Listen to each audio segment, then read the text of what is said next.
పేదోళ్ళకి ఇందిరమ్మ ఇండ్లు ఇవ్వమని అడగలేదు, ఇవాళ విద్యుత్తులో ఆర్థిక సహాయాన్ని ఇవ్వమని ఎందుకు చెప్పలేదు కిషన్ రెడ్డి గారు?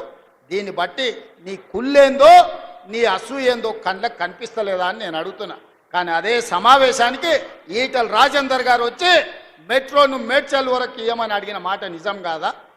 హైదరాబాద్కు మంత్రి వస్తే తెలంగాణ అభివృద్ధి కోసం సమీక్ష చేస్తే 10 సార్లు నేను నీ చుట్టూతో తిరిగి మా అధికారులందరినీ ఇంటికి పంపించి నివేదికలు ఇస్తే మంత్రి వచ్చినప్పుడు నువ్వు రావా? ఏం పని చేస్తున్నావే కిషన్ రెడ్డి? హైదరాబాద్కు ఢిల్లీలోనే మంత్రి వస్తాడు కానీ ఈడ గల్లీలున్న నువ్వు సమీక్షకు రావా? ఇది నీ బుద్ధి, నీ దుర్బుద్ధి తెలంగాణ సమాజానికి అర్థమైతలేదా? ఇంత కుళ్ళెందుకు కిషన్ రెడ్డి? నీకు కడుపు నిండా కుళ్ళు పెట్టుకున్నాడు బాగుపడ్డోనే ఉన్నాను చూసినావా కిషన్ రెడ్డి? ఎప్పుడైనా కుళ్ళుతోనే కృషించిపోతారు. నీకు నిజంగా చిత్తశుద్ధి ఉంటే 10 తారీఖు నుంచి పార్లమెంటు రాబోతుంది. తొందరలోనే మా బట్టి విక్రమార్క గారు తెలంగాణ నుంచి ఉన్న పార్లమెంటు సభ్యులను రాజకీయాలకు అతీతంగా 17 మంది లోక్సభ సభ్యులను 7 మంది రాజ్యసభ సభ్యులను ఇంక్లూడింగ్ కిషన్ రెడ్డి అండ్ బండి సంజయ్ని సచివాలయంలో సమీక్ష పెట్టండి. తెలంగాణ రాష్ట్రానికి రావచ్చిన ప్రాజెక్టుల వివరాలు, తీసుకోవాల్సిన అనుమతులను పవర్ పాయింట్ ప్రజెంటేషన్ మీరు ఇవ్వండి. అవన్నీ తీసుకొని ఢిల్లీకి వెళ్దాం, మోడీని కలుద్దాం, తెలంగాణకు సాధించుకుందాం. నిర్మల సీతారామన్ గారు ఈరోజు తమిళనాడుకు మెట్రో తీసుకుపోయింది.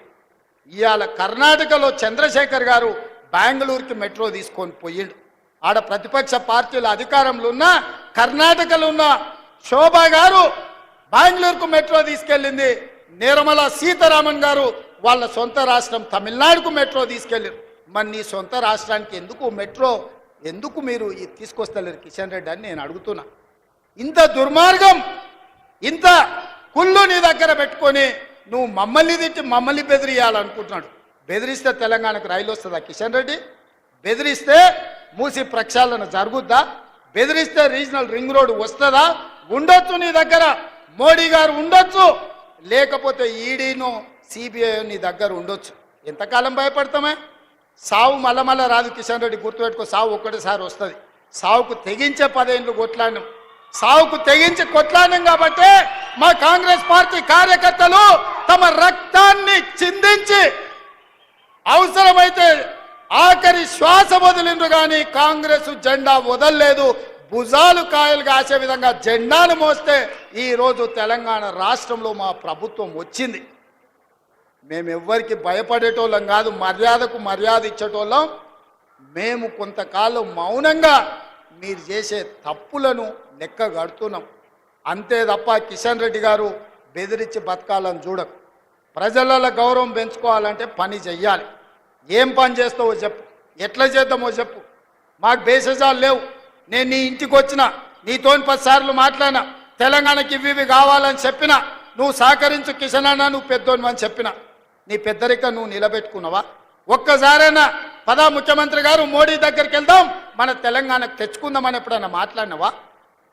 మనోహర్ లాల్ ఖట్టర్ హైదరాబాద్కు వస్తే సమీక్షకు రాని నువ్వు ఈరోజు మెట్రోకు సహకరించిన అని చెప్తే మేము నమ్మాలనా? నరేంద్ర మోడీ గారు సబర్మతి నదిని గుజరాత్లో ప్రక్షాళన చేసుకుంటాడు. యోగి ఉత్తరప్రదేశ్లో గంగా నదిని ప్రక్షాళన చేసుకుంటాడు. అమిత్ షానేమో ఢిల్లీలో యమునా నదిని ప్రక్షాళన చేస్తా అంటాడు. బీజేపీలు ఉన్న దగ్గర నదుల ప్రక్షాళన జరుగుతుంది. కేంద్ర ప్రభుత్వం వేల కోట్ల రూపాయలు వరదల పారిస్తుంది. తెలంగాణ రాష్ట్రానికి మూసీ నది ప్రక్షాళన వద్దా కిషన్ రెడ్డి? ఆ మూసీ పరివాహక ప్రాంతంలో ఉన్న పేదలు నీకు ఓటు వేయలేదా? నిన్ను ఎంపీని చేయలేదా? నిన్ను కేంద్ర మంత్రిని చేయలేదా? ఎందుకు వాళ్ళ పట్ల పగబట్టినవు? పామై బుస కొడుతున్నావు కిషన్ రెడ్డి మూసీ పరివాహక ప్రాంతంలో ఉన్న పేదోళ్ళ మీద అని నేను కిషన్ రెడ్డిని అడుగుతున్నా. ఇదేనా నీ పార్టీ, నీ విధానం? నేను మొన్ననే మోడీ గారిని కలిసి వచ్చిన. పాపం మోడీ గారు మంచిగానే ఉన్నారు, మనకి ఏదన్నా ఒకటి చేయాలని. సైందోడి పాత్ర కిషన్ రెడ్డి పోషిస్తుండు. సమస్య అక్కడ లేదు, సమస్య ఇక్కడనే ఉంది, కుటిలం ఇక్కడనే ఉంది, కుతంత్రం ఇక్కడనే ఉంది. అందుకే ఇవాళ కిషన్ రెడ్డికి చాకిరేవు పెట్టిన. సమస్య మోడీ కాదు, సమస్య ఇవాళ సమస్యలు పరిష్కరించాలని మోడీ తెలంగాణ పట్ల సానుభూతితో ఉన్నా కిషన్ రెడ్డి గారు పగతో ఉన్నాడు. ఆయన చీకటి మిత్రుడు కేసీఆర్ దిగిపోయిందన్న దుఃఖంలో ఉన్నాడు. ఆయన దుఃఖం ఏందో నాకు అర్థమైతలేదు. తెలియదా? మేము ప్రజలకు మేలు చేయొద్దా? ఇవాళ ఇన్ని సంక్షేమ పథకాలు మేము చేస్తుంటే చూసి ఓర్వలేని తనం మంచిది కాదు కిషన్ రెడ్డి. అందుకే ఇవాళ మిత్రులారా, ఈ వనపర్తికి వస్తే కుటుంబ సభ్యులను కలిసినట్టు నా పాత జ్ఞాపకాలు, పాత మిత్రులు, ఈ వనపర్తి నుంచి పొందిన స్ఫూర్తి, ఇక్కడ చదువు కావచ్చు, సంస్కారం కావచ్చు, రాజకీయ చతురత కావచ్చు, విద్యార్థి రాజకీయాలలో నేను ఏదైతే నేర్చుకున్నానో ఇవాళ తెలంగాణ రాష్ట్ర ముఖ్యమంత్రిగా నిలబెట్టింది. తప్పకుండా ఈడున్న వేలాది మంది సాక్షిగా నేను మీకు చెప్తున్నా, పాలమూరు రుణం తీర్చుకుంటా.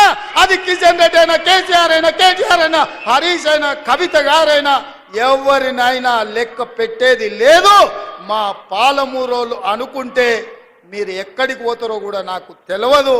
అనవసరంగా మా మంచితనాన్ని మీరు పరీక్ష పెట్టొద్దు అని వాళ్ళని హెచ్చరిస్తూ, మీరు చూపించిన ఆదర అభిమానాలకు నా గుండె సంతోషంతో ఉంది, నా కడుపు నిండిన ఆనందం ఉంది. వేలాది మంది మా ఆడబిడ్డల ఆశీర్వాదం తీసుకొని నేను బయలుదేరుతున్నా. పాలమూరును పసిడి పంటల జిల్లాగా మార్చే బాధ్యత నాది. పాలమూరు రంగారెడ్డి ఎత్తిపోతల, కల్వకుర్తి ఎత్తిపోతల, భీమా, నెట్టంపాడు, కోయిల్ సాగర్, మక్తల్, నారాయణపేట, కోడంగల్, అదేవిధంగా తుమ్మిళ్ళ, అదేవిధంగా జూరాల ప్రాజెక్టులను పూర్తి చేసి మహబూబ్నగర్ జిల్లాలో 20 నుంచి 25 లక్షల ఎకరాలకు నీరు పారించే బాధ్యత నాది. అభివృద్ధి పదం వైపు నడిపిస్తానని తెలియజేస్తూ మీ బిడ్డగా మీ ఆశీర్వాదం తీసుకొని బయలుదేరుతున్నా. ధన్యవాదాలు మిత్రులారా.